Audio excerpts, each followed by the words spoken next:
Ini ndinoitwa Professor Nicholas Midzi, ndiri Director for the National Institute of Health Research, rinova chimwe chibazi chiri mubazi rezveutano nekudzivirirwa kwevana muzvirwere. Ndiri kuda kuti nditsanangure pamusoro pechirwere chechipfungwa kana kuti bilharzia. Chirwere ichi chinowanikwa mumvura kana vanhu vapinda mumvura, mvura inenge ine hozhwa. Hozhwa idzi dzinorutsa makonye kana kuti maworms anozonobata vanhu vanenge vapinda mumvura. Kana apinda muvanhu, chirwere ichi chobva maworms anokura ozonobatana, ororana murume nemukadzi, ogara mumuviri. Kana chirwere ichi chiri chemudundira, maworms anoenda kudundira, unogara mutsinga dzakatenderedza dundira. Kana chiri chemudumbu, maworms anoenda mutsinga dziri muura, ogara imomo, murume nemukadzi vari pamwe chete. Mukadzi achibuditsa mazai anoita iwo 300 pazuva rega rega. Pa300 panobuda 150 pazuva rega rega. Mamwe acho anosara ari mukati memuviri wedu ndo anokonzeresa chirwere. Chirwere ichi chinorapika uyezve chinodzivirika. Takaita ongororo yechirwere chebilharzia muZimbabwe mugore ra2010 nemugore ra2018 nemugore ra2021. Tikaona kuti mugore ra2010 chirwere chedu chakanyanya kukura munyika yedu, zvekuti changa chiri 22.7%, tikazoona kuti chakanyanya kuderera mugore ra2018 changa chapa 5%, chikazoti kwirei mbijana mugore ra2021 nekuda kuti pakambomirwa mbijana kurapwa kwevanhu chirwere ichi, chakasvika pa 10.7%. Chirwere ichi chinogona kudzivirirwa mukuti tinogona kurapa vanhu nguva dzinji, gore rega rega vanenge vachifanira kurapwa maererano neuwandu hwechirwere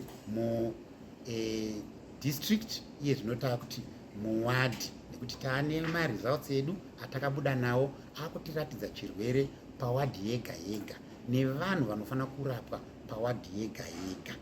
Saka nzira yekutanga yekudzivirira kurapa vanhu gore rega rega kune vanhu vane dambudziko rakakurisa rechirwere, kwozouya kurapwa kwevanhu makore kamwe chete pamakore 3 vanenge vaine chirwere chisina dambudziko risina kukurisa, sekuti prevalence yacho inenge iri pasi pe10%. Vose vari pamusoro pe10% mawadzi tinotiita gore rega rega. Ndogadziriro yatakaita izvi. Dzimwe nzira dzinokwanisa kudzivirirwa nadzo chirwere chebilharzia dzinoti kuvakwa kwezvimbuzi zvinoshandiswa nguva dzose nevanhu, nekuwaniswa mvura yakachena kuvanhu zvekuti havazoendi kunogeza nekuwasha munzizi. Vanogona kushandisa mvura muzvibhorani kana kuti mumatsime edu kana kuti mumatepi inenge yakachena yakarapwa. Takaongororawo tikaona zvakare kuti chirwere ichi chebilharzia chinokonzeresa chirwere cheshuramatongo kana kuti hweHIV.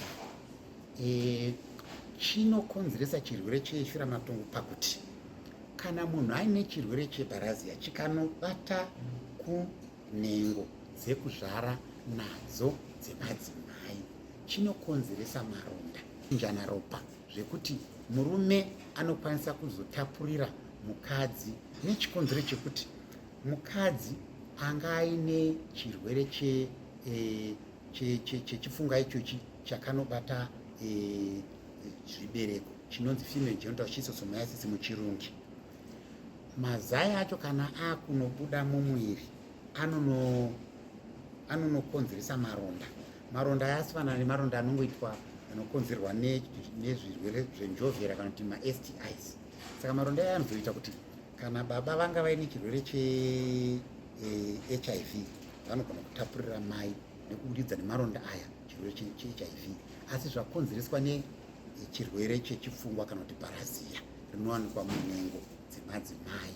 Vana baba futi takaongorora patakaita tsvakurudzo dzedu takaona vana baba vanokwanisawo kunge vachiita chirwere icho chinonzi male genital schistosomiasis, kuvakadzi female genital schistosomiasis. Kana chasvika kunana baba mbesa dzavo dzinowanda HIV zvekuti kana vakuburitsa mbesa dzavo dzichienda kunana mai dzinenge dzakanyanya kuwanda chirwere kuti mavhairasi redu reHIV rinozokonzeresa kutapurirana kwababa namai chirwere cheHIV. Saka zvakaonekwa kunzi kurapwa kwechirwere cheBilharzia kuvanhu vakuru kunotodiridzawo kupararira kwechirwere cheshuramatongo kana kuti HIV.